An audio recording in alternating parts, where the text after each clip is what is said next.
Dans l'actualité du 13h15, des nouvelles de la campagne électorale au Burkina Faso, meetings, conférences publiques et autres assemblées générales, toutes les rencontres sont bonnes pour conquérir les voix des électeurs.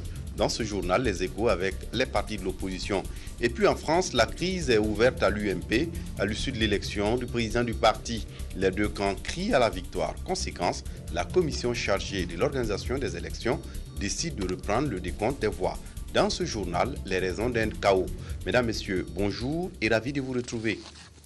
Mais pour ouvrir ce journal, l'autre Burkina en Assemblée générale, ce 18 novembre à Tintilou, une stratégie de proximité voulue par la direction du parti. Il est question de séduire l'électorat par des messages clés. Claudine Bikaba. L'autre Burkina PSR, Parti socialiste pour la refondation, a initié des caravanes pour aller à la rencontre de ses militants. Il a donc choisi l'axe Ouagadougou-Koudougou pour sa première sortie en cette période de campagne électorale. L'objectif est clair, il veut donner des directives à ses délégués de Tintilou et autres localités. C'est le début de nos activités officielles pour la campagne.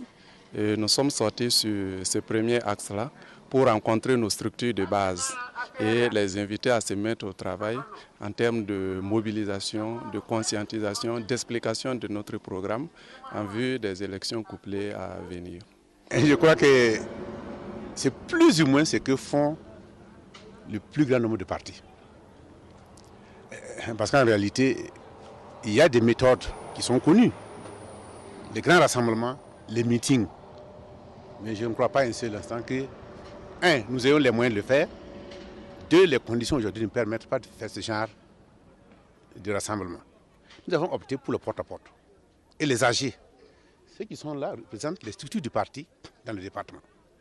Après Tangenda Souri, Tintilou, Kokologo et Poix, l'autre Burkina PSR poursuivra ses activités sur l'axe Ouagadougou-Koubri où il entend conscientiser les populations de ces localités à faire le bon choix le 2 décembre prochain. Même stratégie pour le PRIT Lanaya. Le parti sankariste a rencontré hier ses militants de Signoguin dans la capitale burkinabé pour leur porter le message du changement. Tanga Kafandou. Indépendance totale, PRIT Lanaya entame la course électorale du 2 décembre prochain par cette conférence publique à son siège dans l'arrondissement de Signoguin à Ouagadougou sur son programme politique et l'engagement en politique. Pour le président du parti, les enjeux des élections prochaines sont de taille et il est important pour les 4 millions d'inscrits d'accomplir le vote. Avec autant de sous mis dans l'organisation des élections, avec ce que nous avons comme récrimination envers ceux qui nous gouvernent, il ne faudrait pas que l'électorat, le peuple, reste passif le 2 décembre 2012. Il faudrait que chacun aille faire le choix volontairement consenti, de telle sorte à porter aux affaires ceux-là qui sont dignes de gouverner. Pour El Hadj Mamadou Kabré, le 2 décembre, c'est l'occasion pour le peuple burkinabé de mettre fin à la pauvreté et à la mauvaise gestion de la chose publique par une révolution électorale avec le PRIT Lanaya et son projet politique bâti intégré pour l'indépendance totale. Cela consiste à mettre des édifices d'abord sur les grandes voies bitumées ou qui vont l'être, de telle sorte à maintenir les populations à leur niveau. Parce que si vous prenez un exemple comme l'avenue Ouari-Boumediene, vous allez constater qu'avec l'urbanisation, beaucoup sont en train de vendre leurs maisons pour quitter parce qu'ils font l'objet de pression au niveau de certaines personnes qui sont nantis. Mais ceux qui n'ont pas les moyens, qu'est-ce qu'il faut? Il faut que l'État fasse quelque chose pour eux et non pas l'inverse où on dit qu'il faut que les gens se demandent ce qu'ils doivent faire pour l'État. Créé en septembre 2011, le PRIT Lanaya est un parti sankariste progressiste et compétit dans le Kadiogo, le Oué, l'Oubri-Tenga, le Ziro, le Sourou et le Kénédougou pour les législatives et dans le Kadiogo et le Oué pour les municipales. L'Alliance des démocrates révolutionnaires a quant à lui rencontré ses militants de Ouagadougou pour insister sur sa vision du changement pour le Burkina. Estelle Judita Sogba a suivi la rencontre pour nous, son compte rendu.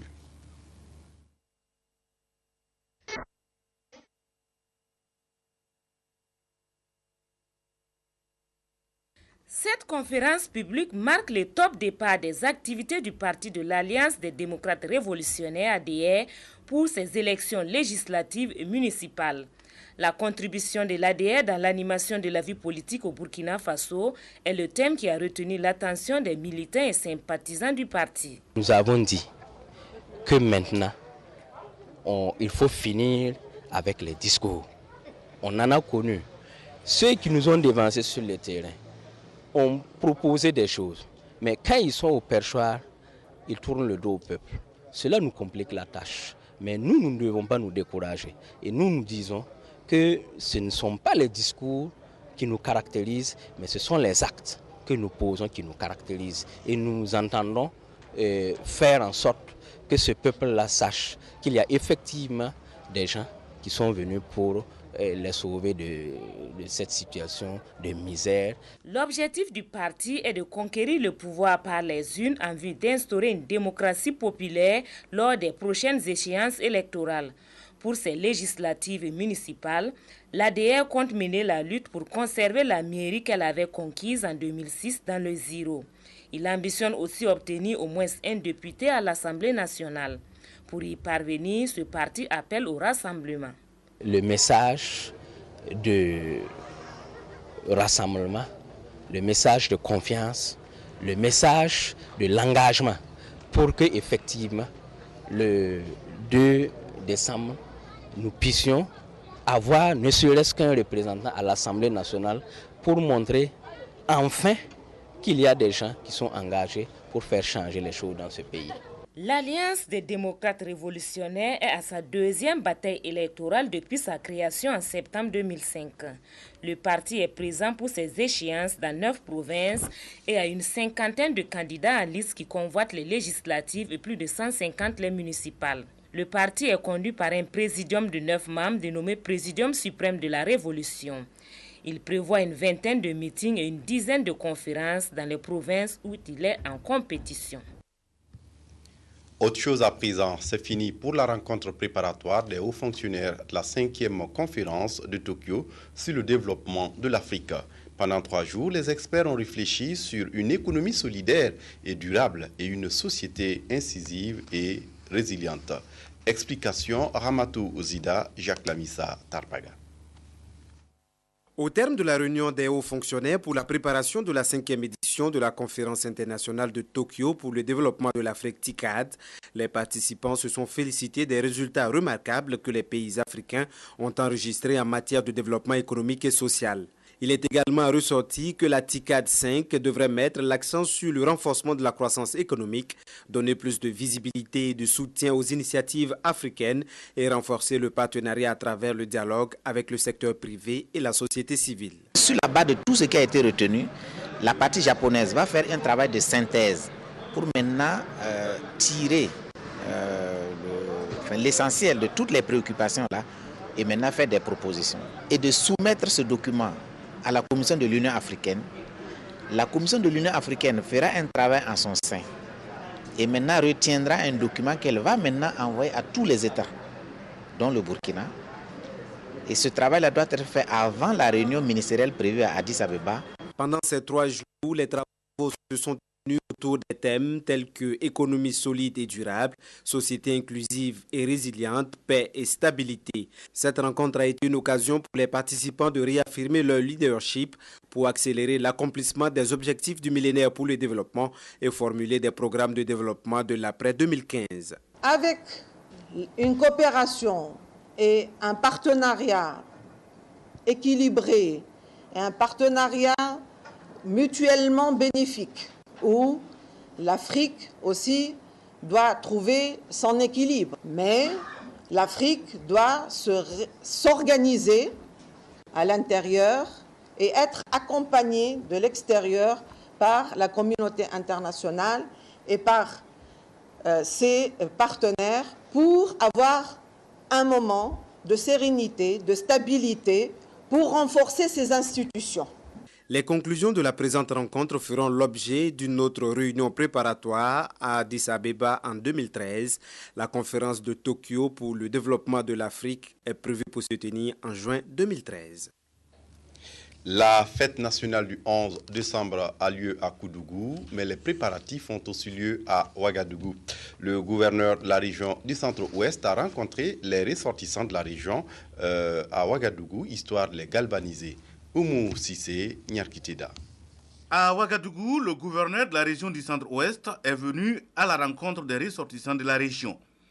L'enjeu, leur faire le point des préparatifs des festivités du 11 décembre prochain et demander leur adhésion pour une fête réussie à Koudougou. L'intérêt donc de cette rencontre est d'informer, et sensibiliser et bien sûr arriver à une adhésion pour une mobilisation sans faille de toutes les populations de la région du Centre-Ouest. Une démarche bien appréciée par les ressortissants de la région du Centre-Ouest pour qui cette fête est l'affaire de tous.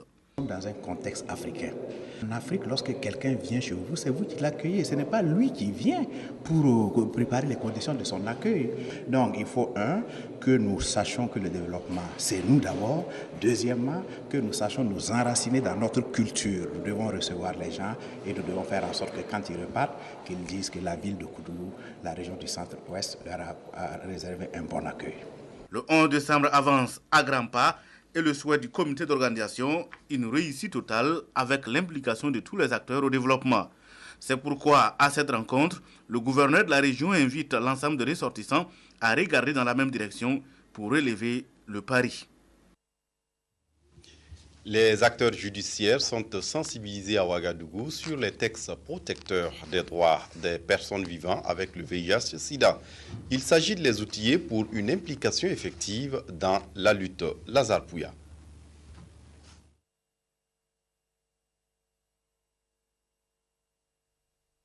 Il existe malheureusement de nos jours dans nos sociétés où des femmes sont chassées du domicile conjugal et des travailleurs licenciés du fait de leur statut sérologique réel ou à part.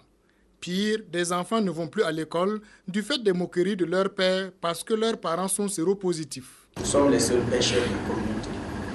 Notre souffrance et notre douleur sont nos seuls alliés. L'association Notre Refuge, ses membres, notre nouvelle famille, et les antirétroviraux, notre sécurité de vie, l'isolement de notre ami. De tels actes et comportements sont à bannir et c'est pour apporter une solution à cette préoccupation qu'une loi sur la protection des droits des PEVIH a été votée.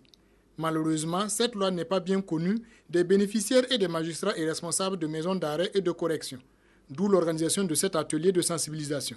Les ministres de la Justice ont été engagés à prendre des actions pour sensibiliser leur population, mais également sensibiliser les personnels magistrats et les personnels qui travaillent dans les maisons d'arrêt pour qu'eux, ils s'investissent également dans la lutte contre la stigmatisation et la discrimination.